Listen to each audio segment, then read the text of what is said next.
Saudara, minggu ini atau bulan ini saya ingin mengajak kita melihat satu hal yang sangat-sangat penting dalam kehidupan kita, yang juga menjadi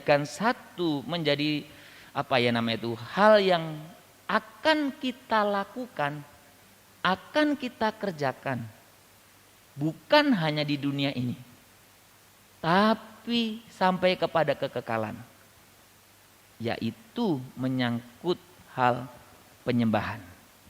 Ya saudara, hari ini saya ingin mengajak kita merenungkan satu topik tentang penyembahan, prioritas penyembahan. Mungkin operator tolong diinikan konektornya ya, diperbaiki ya supaya bisa lancar. Nah saudara, saya tetap setuju dengan apa yang terjadi atau yang dikatakan bahwa kalau kita berbicara tentang kebutuhan yang dibutuhkan orang percaya termasuk gereja, salah satu yang terbesar adalah bagaimana kita mengerti dengan jelas pengajaran Alkitab tentang penyembahan. Oke, lagi, salah satu kebutuhan kita sebagai pribadi, sebagai komunitas, sebagai gereja adalah pengertian yang jelas tentang bagaimana pengajaran Alkitab mengenai penyembahan. Saudara, penyembahan adalah hal yang sedang dan akan saya dan saudara terus kerjakan sepanjang hidup kita, bahkan tadi di depan saya katakan sampai kekekalan. Sudah bulan ini kita akan berbicara bersama-sama tentang berbagai aspek penyembahan. Minggu besok kita akan belajar bagaimana kita diselamatkan untuk menyembah Tuhan. Minggu berikutnya kita akan berbicara tentang bagaimana menyembah itu harus disertai dengan ketulusan dan menyenangkan hati Tuhan. Berbicara fokus penyembahan. Dan minggu yang terakhir nanti minggu keempat, penyembahan itu bukan sesuatu yang abstrak, tetapi sesuatu yang praktis dan sifatnya dinamis, berkembang. Memperlihatkan bagaimana Allah yang saya dan saudara sembah itu bukan Allah yang mati, tapi Allah yang hidup. Hari ini saya ingin mengajak kita merenungkan satu ayat yang pendek, tapi ayat yang sangat padat. Dan ini sangat populer tentunya. Mari kita membuka dari kitab surat Roma. Saudara, Roma pasal yang ke-11 ayat yang ke-36. Roma pasal yang ke-11 ayat yang ke-36. Kalau sudah mendapatkannya, mari kita membaca. Saudara, memang kitab Roma ini pasal 11 itu bicara tentang bagaimana konteks Allah yang menyelamatkan kita di antara bangsa-bangsa. Saya akan membaca yang ke-36. Mari kita baca bersama-sama saja ya Bapak Ibu, karena cuma satu ayat. Mari kita membacanya 1, 2, 3. Sebab segala sesuatu adalah dari Dia dan oleh Dia dan kepada Dia, bagi Dialah kemuliaan sampai selama-lamanya. Saya akan membaca ini sekali lagi. Sebab segala sesuatu adalah dari Dia dan oleh Dia dan kepada Dia, bagi Dialah kemuliaan sampai selama-lamanya. Saudara, sebelum saya menjelaskan tentang ayat ini, saya mengajak kita terlebih dahulu melihat adanya kesalahpahaman menyangkut penyembahan. Saudara, adanya kesalahpahaman menyangkut penyembahan. Kalau hari ini kita semua yang hadir di tempat ini atau Bapak Ibu yang ikuti dari rumah, saya bertanya apa itu penyembahan? Saya yakin jawabannya berbeda-beda.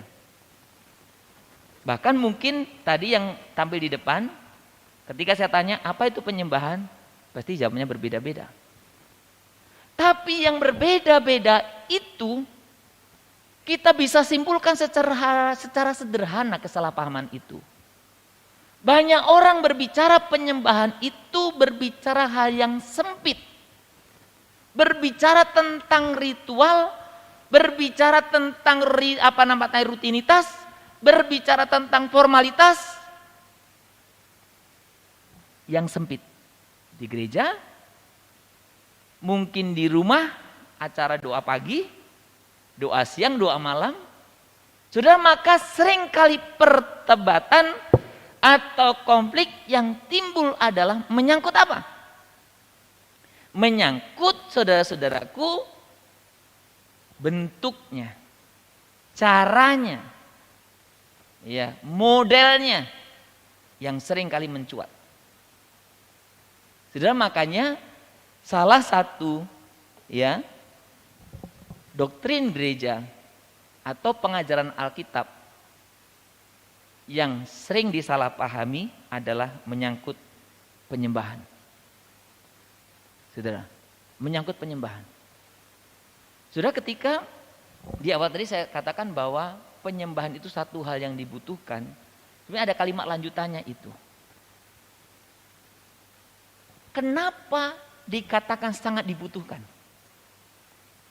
Karena ketika saya dan saudara salah menyembah, atau dengan kata lain ketika saya dan saudara gagal dalam menyembah, maka saya dan saudara akan gagal dalam segala hal. Sebetulnya, kalau kita mengerti apa itu penyembahan. Artinya, apa yang saya dan saudara lakukan itu nggak berguna apa-apa kalau saya salah dalam hal penyembahan ini. Itu makanya saudara, dalam poin ini saya katakan bahwa penyembahan sering disalahpahami. Padahal penyembahan itu merupakan hal yang sangat penting. Berbicara tentang apa? Penerapan seluruh isi Alkitab. Penyembahan.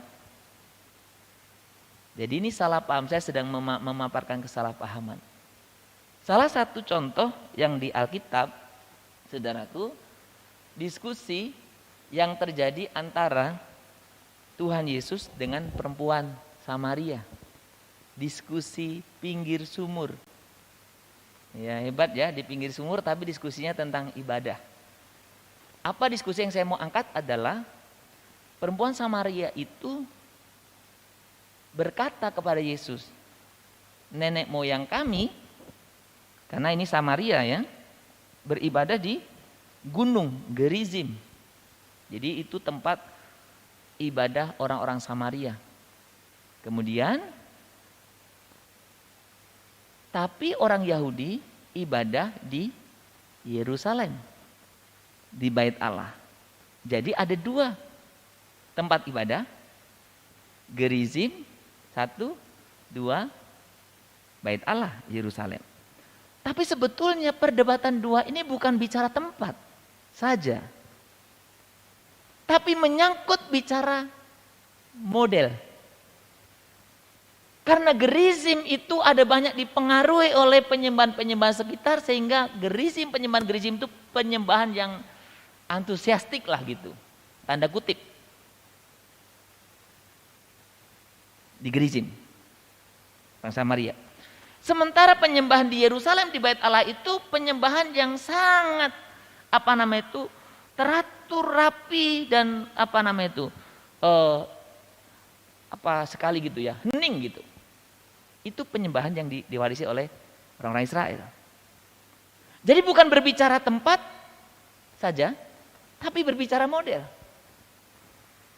Nah, bukan hanya berbicara tempat dan model, tetapi berbicara juga menyangkut konsepnya. Itu makanya terjadi di antara penyembah-penyembah di Gerizim dan penyembah-penyembah di Yerusalem nggak akur. Orang Yahudi itu bermusuhan dengan orang Samaria.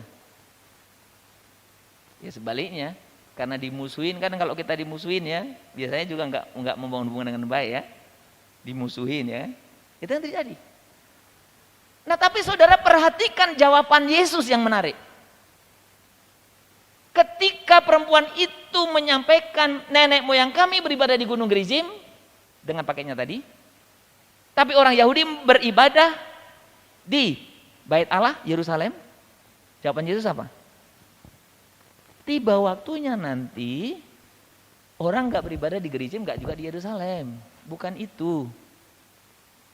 Jadi tidak Gerizim, tidak Yerusalem. Tapi justru poin yang ditekankan Tuhan Yesus adalah bagaimana menyembah di dalam roh dan kebenaran. Tapi ayat ini pun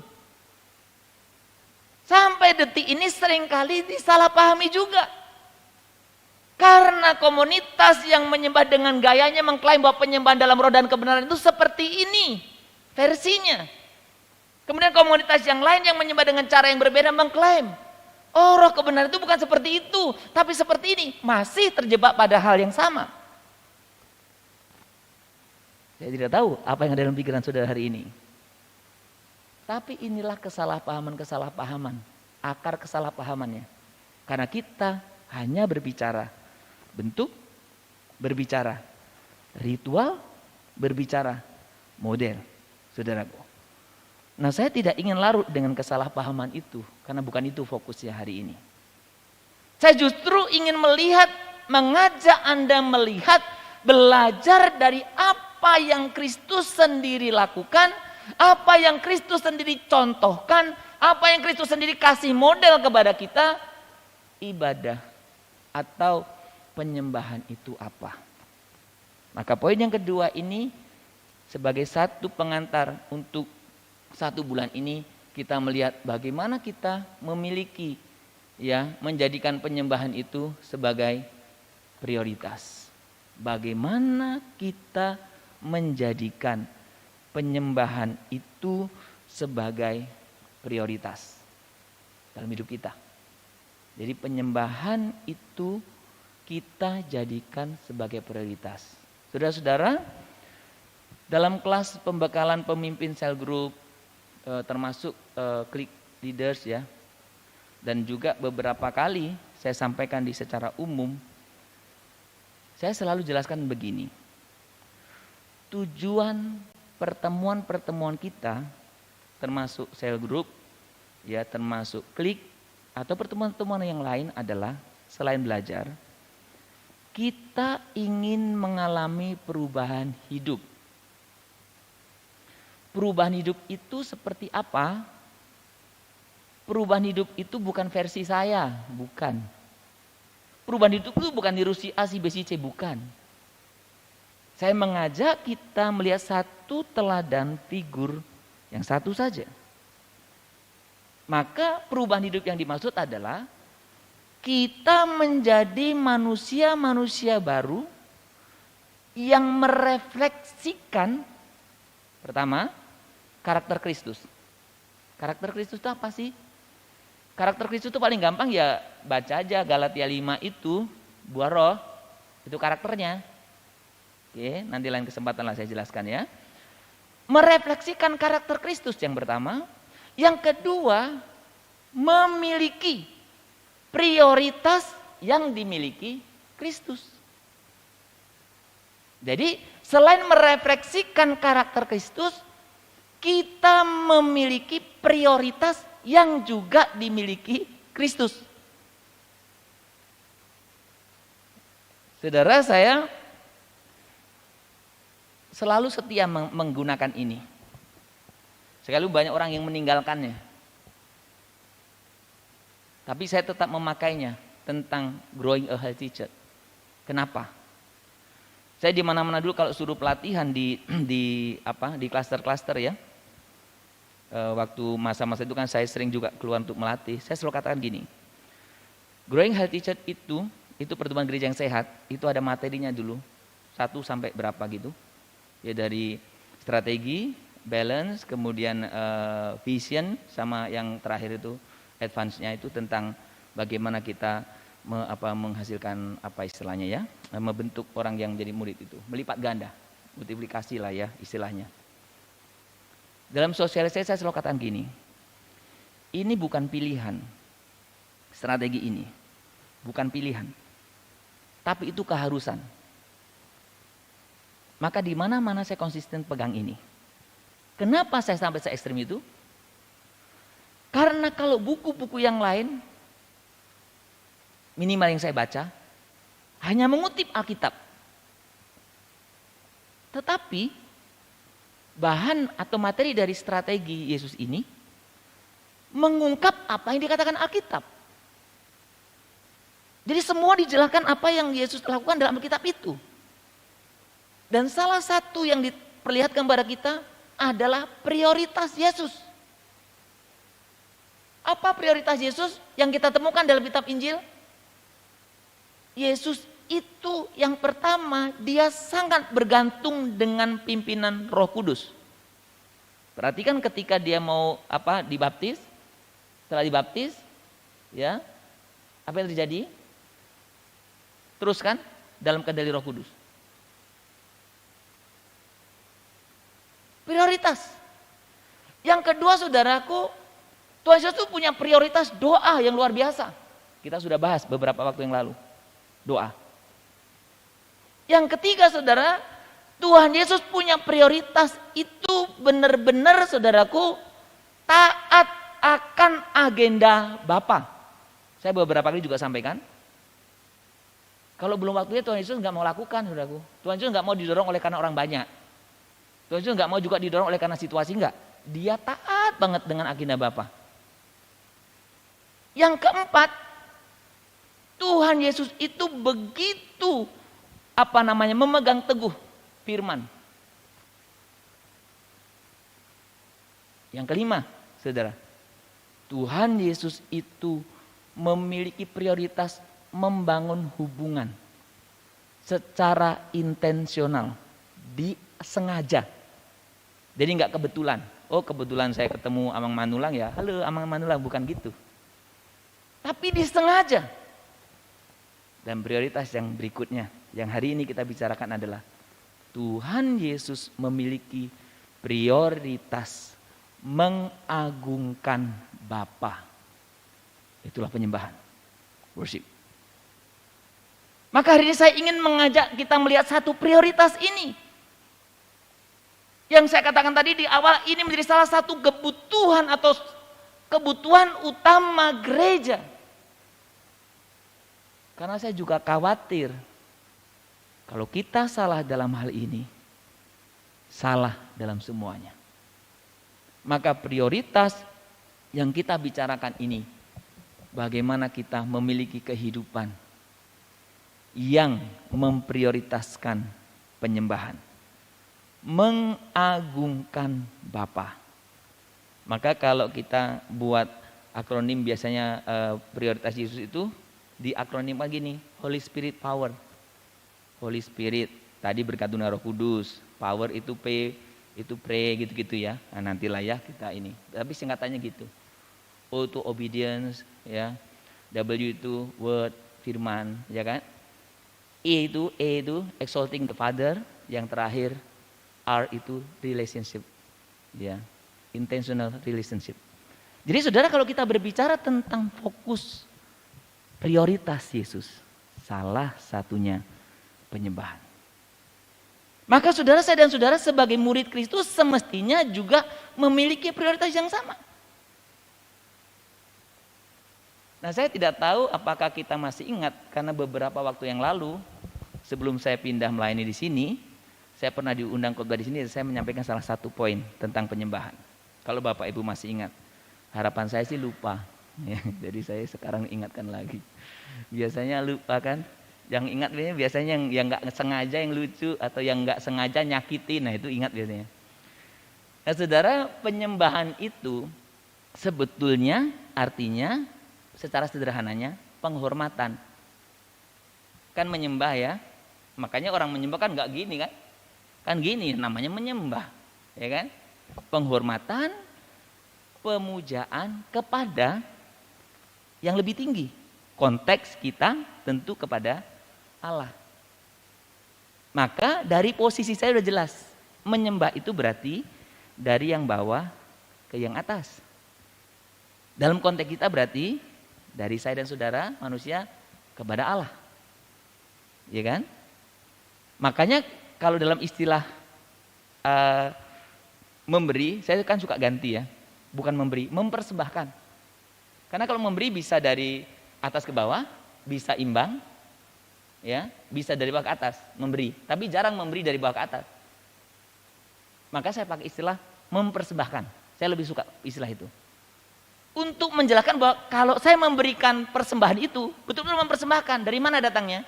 Dari bawah ke atas. Dengan penuh hormat. Nah bahkan saudara, bahasa aslinya itu kalau dalam bahasa Ibrani itu saca, atau nanti yang diterjemahkan dalam bahasa Yunani itu proskuneo, itu digambarkan seperti seekor anjing yang menjilat majikannya. Siapa yang punya anjing di sini? Ya kalau anjing sekarang di sini kan digendong-gendong ya. Ya itu anjing yang bagus. Anjing itu suka menjilat-jilat gitu. Sambil bentuk hormat. Bentuk ketundukan. Jadi arti ini secara umum biasanya ditarik pengertian ibadah yang formal seperti ini. Tapi hari ini saya tidak mau membatasi pengertian ibadah yang formal ini. Atau penyembahan yang formal ini. Tapi penyembahan dalam arti yang luas. Karena saya dan saudara mau berbicara, 1 bulan ini akan bicara beberapa topik. Nah saudara, kita kembali kepada ayat yang tadi kita bahas. Supaya saya dan saudara bisa mengerti apa artinya itu menyembah, menghormati. Kenapa rupanya saya harus menghormati Allah? Rasul Paulus dalam kitab Roma memberikan satu gambaran yang sangat jelas. Kita baca sekali lagi saudara-saudara. Mari kita membacanya. Sebab segala sesuatu adalah dari Dia, dan oleh Dia, dan kepada Dia, bagi Dialah kemuliaan sampai selama-lamanya. Saudara, saya tahu ayat ini pasti melekat di pikiran kita. Tapi pertanyaan saya, apakah benar-benar ayat ini Anda mengalaminya? Segala sesuatu. Apa itu segala sesuatu? Apa sih segala sesuatu? Semua. Betul ya? Tanpa terkecuali. Ya kan? Seluruhnya. Apalagi? Anda bisa jelaskan dengan beberapa definisi. Dari mana? Dari Dia. Maka saudara, kalau kita yang angkatan lama itu, kalau dulu pelajar PMP ya, kalau sekarang PPKN nggak tahu ada pelajarannya nggak. Ketika kita bicara Tuhan, biasanya disebut causa prima. Causa prima itu artinya penyebab segala sesuatu. Penyebab pertama terjadi segala sesuatu. Ini Tuhan. Nah saudara, ketika kita menyadari ini, segala sesuatu berarti termasuk dirimu, termasuk diri saya, datang dari Tuhan. Nah saudara, tentang poin ini pun banyak orang yang tidak menyadarinya. Dari mana saya bisa mengatakan seperti itu? Saya tidak sedang beropini. Saya juga sedang tidak menduga, menghakimi. Tapi seringkali terjadi juga dalam diri saya. Saya suka merasa saya memberi sesuatu kepada Tuhan. Saya suka merasa saya melakukan sesuatu terhadap Tuhan. Saya suka merasa saya berkorban sesuatu kepada Tuhan. Enggak tahu Bapak Ibu. Atau itu hanya perasaan saya. Artinya apa? Kalau kamu merasa kamu memberi sesuatu kepada Tuhan, berarti kita sedang tidak mengerti poin ini. Karena segala sesuatu datang dari mana? Dari Tuhan. Berarti apa yang saya miliki ini semuanya itu datang dari Tuhan. So kalau saya kasih kepada Tuhan, saya memberi kepada Tuhan atau tidak? Sebetulnya kalau ditelusuri. Samanya itu kalau kita punya anak merantau, atau di sini yang masih sekolah, yang merantau ya, bukan yang bekerja. Dari kampung tuh dikirim uang. Kemudian papa atau mamanya ulang tahun, kirim hadiah. Kita ngasih enggak sih sebetulnya? Memang orang tua udah seneng itu ya. Oh anakku baik sekali, dia sampai membeli mahal-mahal. Padahal bang dari mana? dari orang tua juga. Ya kan? Sama kan? Suami, umpamanya suami istri yang suami saja yang bekerja gitu ya, istri yang bekerja di rumah, maksudnya nggak sama-sama kerja di luar. Suami setiap bulan kasih ya, memang itu tanggung jawabnya kan. Kemudian istri kasih kado ke suami. Sebenarnya kan siapa yang memberi? Siapa? Saudara. Saudara, pemahaman ini sering kita secara knowledge ngerti, tapi aplikasinya gagal. Kalau segala sesuatu dari Tuhan berarti saya ini nggak punya apa-apa, semua itu dari Tuhan, maka kalau saya lakukan sesuatu kepada Tuhan sebetulnya bukan saya, tapi siapa? Kasih Tuhan. Nah saudara, kalau saudara nanti meneruskan pembacaan dalam ayat-ayat yang lain, ayat yang paling saya suka kutip juga 1 Korintus 15 yang ayat 10 itu, karena kasih karunia Allah aku adalah sebagaimana aku ada sekarang, ya kan?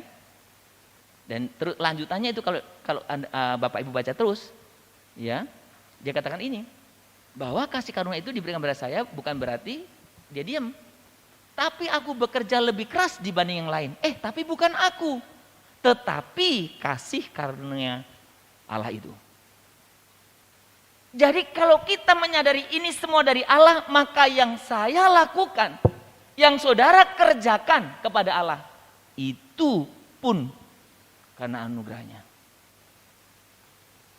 Ketika kita mengerti kata sebab segala sesuatu dari Dia, dan kemudian kita lanjutkan oleh Dia, berarti memang dari Dia dan kepada Dia. Terakhir, yang semestinya layak mendapat penyembahan dan kemuliaan siapa? Allah kan? Nah ini sifat orang kadang-kadang. Sifat banyak orang itu suka mencuri kemuliaan. Siapa yang bekerja, siapa yang menerima jasa. Siapa yang berbuat banyak, siapa yang menerima jasa pujian. Bahkan kadang-kadang kita pun mencuri kemuliaan Allah. Seolah-olah kita sudah lakukan banyak untuk Tuhan. Semua itu datang dari Tuhan Bapak Ibu. Saudara, ketika saya merenungkan ayat ini, saya semakin malu lihat diri saya sendiri. Karena saya kadang merasa, iya aku udah lakukan ini. Sumardi, semua itu datang dari saya. Maka ayat ini berkata, bagi Dialah kemuliaan. Bukan sekarang saja, tapi sampai besok, sampai selama-lamanya. Sudah, ayat ini sedemikian luar biasa. Minggu depan mungkin kita akan bisa lihat dari salah satu perspektif. Bagaimana Tuhan menyelamatkan saya dan saudara untuk menyembah. Kita kembali pada ayat ini. Saudara, Yesus mempraktekkan kebenaran ini sebetulnya. Coba saudara nanti lihat dalam Yohanes 8. Baca secara detail. Saya kutipkan salah satu saja. Ayat yang ke-28c. Yesus itu bilang gini, aku tidak berbuat apa-apa dari diriku sendiri. Tetapi aku berbicara tentang hal-hal sebagaimana diajarkan Bapa kepadaku. Sikap yang sama dimiliki oleh tadi yang saya kutip, Rasul Paulus. 1 Korintus 15 ayat 10. Aku bekerja keras lebih daripada yang lain. Tapi bukan aku. Tapi kasih karunia Allah yang memampukan aku. Siapa yang bisa mengingkari bahwa Yesus banyak berbuat perkara-perkara besar? Siapa yang bisa mengingkari bahwa Yesus melakukan banyak tanda, mujizat? Siapa yang bisa mengingkari bahwa Yesus berkorban untuk saya dan saudara? Siapa yang bisa mengingkari? Tapi esensinya, poin yang Yesus sampaikan, itu bukan aku katanya, tapi dari Bapa. Ini prinsip penyembahan Bapak Ibu. Ketika kita mengerti kebenaran ini, maka penyembah-penyembah, maka orang-orang yang hidup dalam penyembahan itu sama sekali nggak bisa sombong. Saudara mungkin sudah pernah dengar cerita saya ini, nggak apa-apa ya kalau diulangi, karena biasanya kalau yang real itu biasanya terulang-ulang, karena nggak pernah lupa. Sekali waktu saya dengan istri ikut pelayanan, disuruhlah mimpin pelayanan dalam satu tempatnya cukup jauh. Saya naik sepeda motor, waktu itu lupa bawa mantel. Jadi saya tidak tahu istri saya masih ingat atau tidak. Kami basah kuyup. Mudah-mudahan dia lupa itu. Ya, basah kuyup.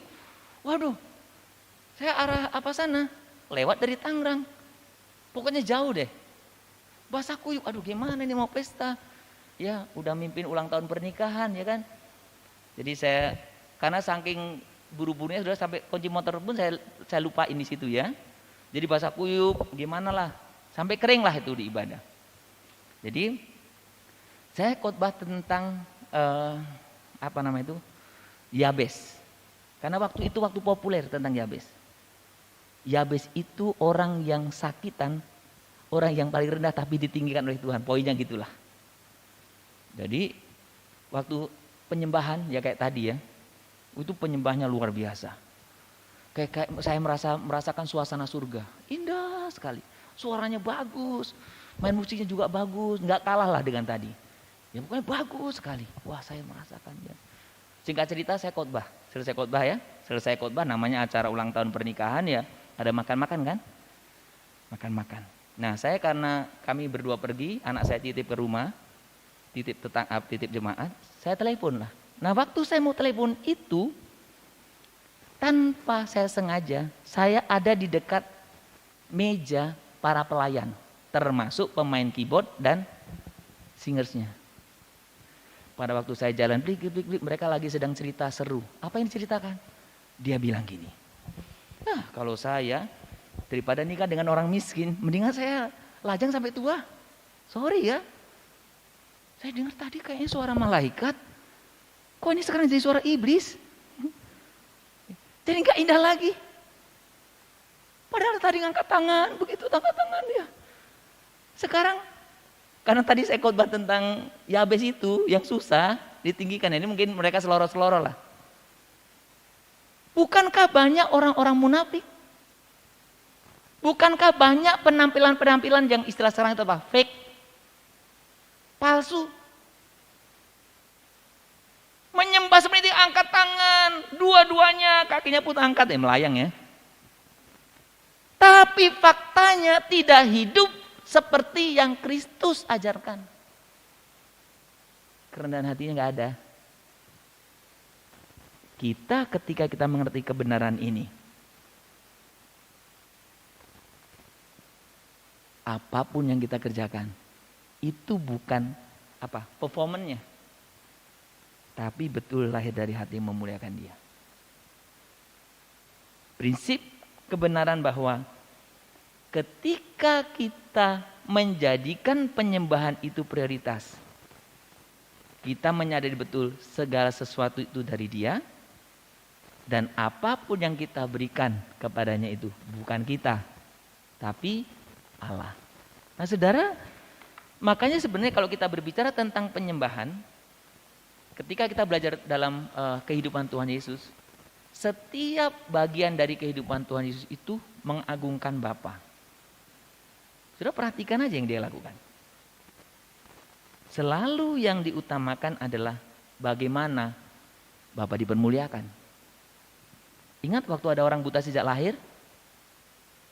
Yang di Yohanes 6? Ya, belum kemarin ya kita baca ya, atau hari ini? Kemarin ya. Yang orang buta sejak lahir. Ini kenapa ini? Oh, bukan salah orang tuanya, bukan salah tapi yang jelas melalui dia Allah dipermuliakan. Apapun yang dikerjakan untuk kemuliaan Tuhan. Memang sudah ada beberapa orang yang punya kebiasaan, ya saya belajar juga sih. Kalau setelah apa-apa kan suka dikasih tepuk tangan ya. Tepuk tangan tuh pembicara. Tek, tek, tek, tek, tek. Suka orang suka gini. So, dulu awalnya saya nggak ngerti itu. Ngapain kok gini. Ya. Ternyata itu maksudnya biarlah segala kemuliaan bagi nama Tuhan. Tapi hati orang siapa tahu? Siapa yang gak senang dipuji?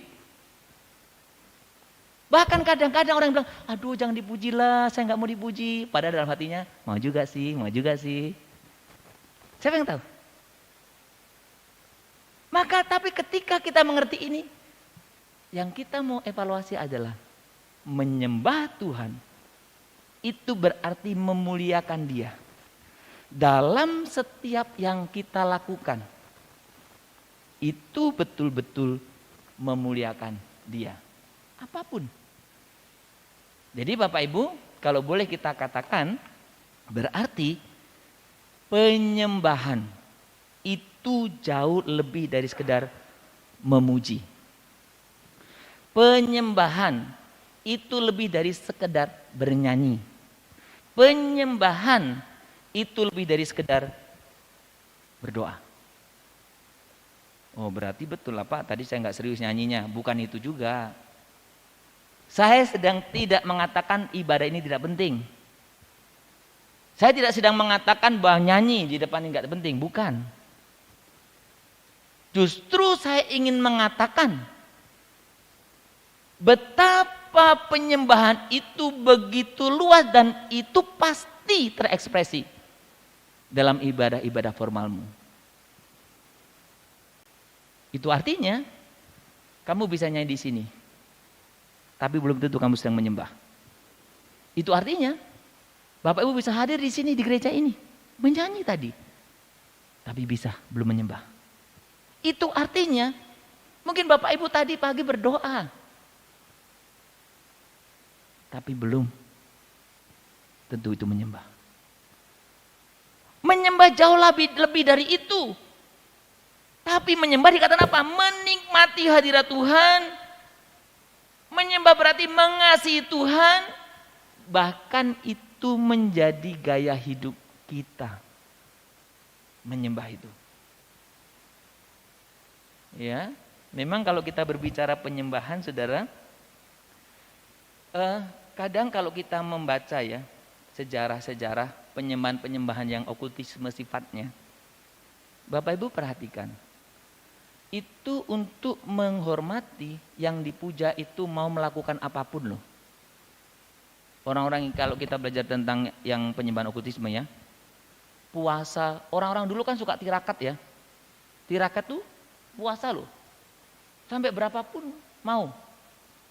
Bahkan ada yang sampai mengorbankan sesuatu. Kadang bukan hanya benda, kadang bukan hanya binatang, bahkan kadang mau mengorbankan nyawa loh untuk menyembah. Saya sedang bicara prinsipnya ya. Ada orang yang harus betul menjaga kekudusannya benar, secara praktis dilakukan loh. Ada yang nggak boleh makan apa, pokoknya cuma makan nasi putih, dilakukan loh.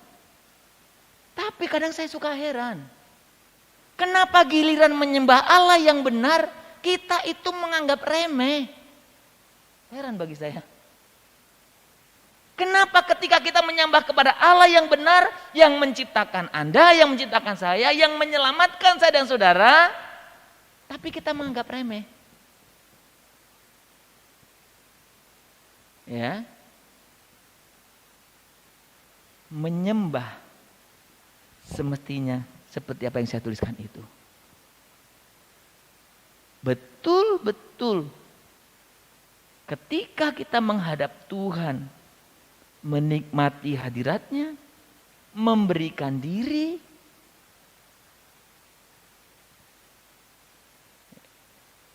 saudara, saya suka kadang-kadang melihat ibadah ya, apalagi zaman sekarang ya,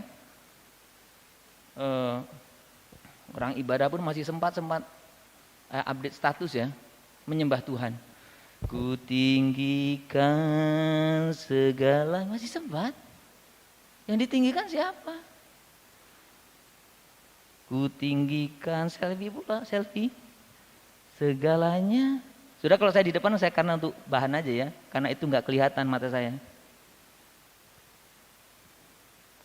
Anda menyembah siapa? Untung Tuhannya nggak saya ya. Kalau saya langsung saya ketok lagi, kau nyembah atau apa ya. Kan nggak hormat banget gitu. Saudara, saya setiap kali di dalam ibadah kita di gereja ini, saya selalu pesan sama pemusik. Pemusik, nanti kalau sudah mulai gambar itu, main ya. Tujuannya bukan membuat berisik. Tujuannya adalah membuat Anda fokus, persiapkan diri. Tapi masih seperti pasar pagi. Gitu ya. Tenang. Ngobrolnya nanti saja setelah ibadah. Kita fokus. Ya. Tujuannya itu Bapak Ibu. Makanya dibuat lonceng juga teng teng ya, supaya Anda fokus. Tapi banyak orang yang enggak menyadari ini. Maka saudaraku, pemahaman hari ini sangat penting. Kita menyembah Tuhan yang daripadanya segala sesuatu datang, oleh Dialah segala sesuatunya, maka kepada Dia kita harus berikan. Saudara, harapan saya ini menjadi satu hal yang nyata dalam hidup kita. Makanya di gereja kita membuka kelas pemuritan jurnal bersama Yesus. Ya, sudah jalan kami Jumat ya, Jumat Sabtu ya. Pertanyaannya apa sih yang ditanyakan? Apakah kamu memikirkan? Jadi Bapak Ibu jawabnya apa itu? Kan ya tidak, ya tidak, ya tidak. Pak saya jawab iya, berarti 100%. Wah kelihatan nggak nampak di bumi ya, udah 100%. Sudah banyak orang memikirkan bahwa saya sedang memikirkan itu ketika kita hubungkan dengan ritual. Oh bangun tidur memikirkan Yesus. Oh makan memikirkan Yesus. Makan memikirkan Yesus enggak sudah waktu makan? Ya Pak orang saya berdoa. Saya menumpang tanya ya, apakah setiap kali kita berdoa pasti memikirkan Yesus? Kadang-kadang doa tapi di sini ayam. Amin. Karena sudah lapar ya kan. Ya. Saudara saya suka katakan gini, gambaran sederhana. Tadi malam di pemuda juga saya katakan. Siapa sedang jatuh cinta hari ini? Ya, nggak usah ngaku ya. Kelihatan kok dari wajahnya. Orang jatuh cinta itu pokoknya kemana-mana, berarti ingat. Anda mau tutup mata, siapa yang ada di sini? Dia yang Anda jatuh cintalah. Waktu mau makan ini, makannya sebenarnya dengan kepala ikan asin. Tapi yang Anda bayangkan kepala ikan asin itu siapa? Dia. Pokoknya mau kemana saja, ada dia. Bahkan orang yang sedang jatuh cinta biasanya nggak bisa berdoa. Karena ketika dia doa tutup mata, bukan wajah Yesus yang ada. Wajah yang dia jatuh cinta. Nah, saudara bayangkan, apakah kita memikirkan Yesus seperti itu? Pertanyaan saya. Waktu doa, yang sering terjadi adalah waktu ibadah pun pikirannya nggak memikirkan Yesus. Waktu ibadah pun pikirannya gini, aduh tadi lupa, keran airnya belum mati. Aduh tadi kompornya udah mati belum ya? Tadi AC kamar sudah mati belum ya? Ibadah, ku tinggikan, ingat AC. Ku tinggikan, ingat kompor. Ku tinggikan, ingat nasi. Itu yang sering terjadi bukan? Nah makanya melalui jurnal ini saya dan saudara sedang dilatih. Jujur Bapak Ibu, saya kembali pun juga diingatkan. Dan saya sangat bersyukur ikut jurnal ini. Karena setiap hari bangun saya mulai terus membangun kembali kehidupan rohani saya. Memikirkan Yesus. Bahkan ketika saya menghadapi sesuatu yang tidak cocok dengan cara pikir saya. Saya bersyukur saya ikut ini. Saya langsung muncul wajahnya. Oh iya ya, kalau kira-kira Tuhan Yesus menghadapi seperti saya, apa yang dia lakukan ya? Oh, itu luar biasa loh saudara dampaknya. Saudara kalau di mana-mana pikirkan Yesus. Di mana-mana. Lagi pegang handphone pikirkan Yesus. Kalau kira-kira Yesus pegang handphone apa yang dia lihat ya? Anak muda, orang tua juga sama. Kalau sedang buka handphone kira-kira Yesus pikirkan apa ya? Kalau kita sedang sendirian, pikirkan sudah tidak sendirian. Ada Yesus di sana. Kira-kira kalau Yesus di situ apa ya yang akan dilakukan? Kalau Anda sedang ngomong kemudian disela orang, kira-kira bagaimana ya?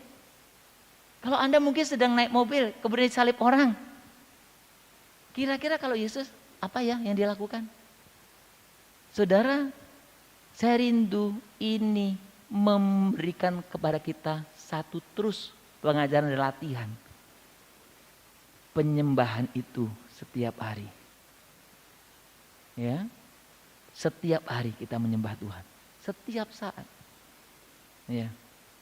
Maka jurnal bersama Yesus itu pertanyaan sangat sederhana. Tapi ini tahap awal ya. Nanti bukan pertanyaan, nanti kita nulis sendiri. Ini pertanyaan cuma jawab iya enggak. Bangun pagi mikirkan Yesus tidak? Ya atau tidak? Ya. Waktu makan mikir Yesus enggak? Ya. Jadi Bapak Ibu harus centangnya jujur ya. Jangan semua diisi ya. Pokoknya iya semua jawabannya. Ya sempurna kali kalau gitu. Sudah berhasil lah jurnal itu. Ya kan? Jadi Bapak Ibu menjadikan penyembahan itu hal yang prioritas setiap hari. Maka tujuan dari kelas ini juga bagaimana hidup berjalan dengan intim bersama Yesus dan terus memuliakan Dia setiap saat. Jadi saudara, sebagai penutup saya katakan begini, penyembahan yang alkitabiah berarti mengagungkan siapa Tuhan Allah itu. Siapa itu tadi? Dari segala sesuatu berasal dari Dia, oleh Dia, kepada Dia. Kemudian saudara mengagungkan siapa Tuhan, apa yang Dia sediakan untuk kita. Apa yang Dia sediakan. Dan bagaimana kita atau siapa kita di dalam Dia. Minggu depan kita akan mendengar ini. Bagaimana Kristus menyelamatkan saya dan saudara. Saudara, saya rindu kita mempunyai satu pandangan yang jelas tentang penyembahan. Dan ini akan mengubah hidupmu. Ingat, gagal dalam menyembah, kita bisa gagal dalam segalanya. Mari kita tundukkan kepala kita.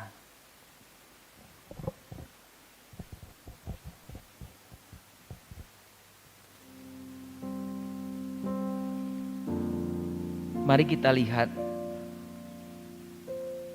apakah selama ini engkau sudah sungguh-sungguh menjadikan penyembahan itu prioritas dalam hidupmu?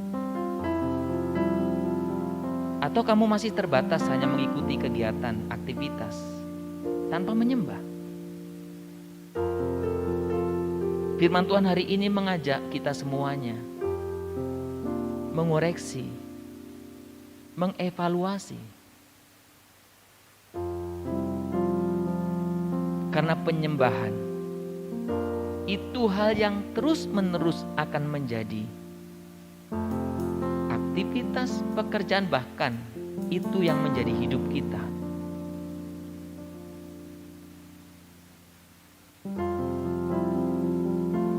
Tuhan, biarkan kebenaran firman ini boleh kami mengerti. Terima kasih karena kehadiran-Mu di dunia ini dalam diri Yesus memberikan teladan yang sempurna buat kami. Yang memiliki prioritas mengagungkan Bapa, menyembah. Bahkan yang menyatakan, memberikan contoh kerendahan hati. Memberikan contoh kepada kami. Akan kebenaran segala sesuatu datang dari Allah saja. Buat kami mengerti, buat kami mengalami, buat kami merasakan, menjadikannya gaya hidup.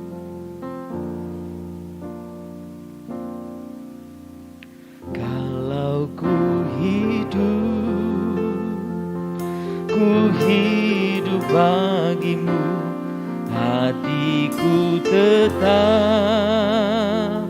tetap menyembah-Mu.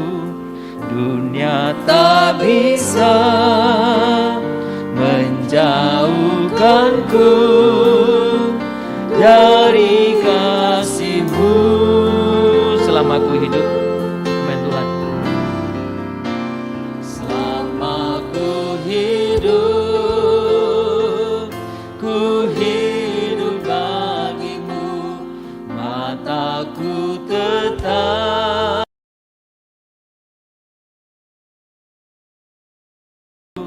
dunia tak bisa menjauhkanku dari kasih-Mu. Tuhan, biarkan Tuhan boleh memberkati kami semua. Hamba-Mu telah berhenti berkata-kata, tapi biarkan Roh Kudus-Mu terus membimbing kami, untuk kami semuanya, baik yang ada di gereja maupun yang mengikuti ibadah ini di hari tempat masing-masing. Kami memiliki prioritas, yaitu menyembah Engkau, memuliakan Tuhan dimanapun apapun yang kami kerjakan. Biarkan itu boleh kami pakai untuk meninggikan nama Tuhan. Lawat kami setiap pribadi, dan terus ajar kami untuk kami tunduk, taat. Karena Tuhan, kami rindu, kami mengalami Engkau, hadirat-Mu setiap hari. Dan biarkan itu menjadi gaya hidup kami. Terima kasih Bapa, terpuji nama-Mu. Di dalam nama Tuhan Yesus kami berdoa. Semua orang yang ingin memprioritaskan Tuhan dalam penyembahan, kita berkata amin.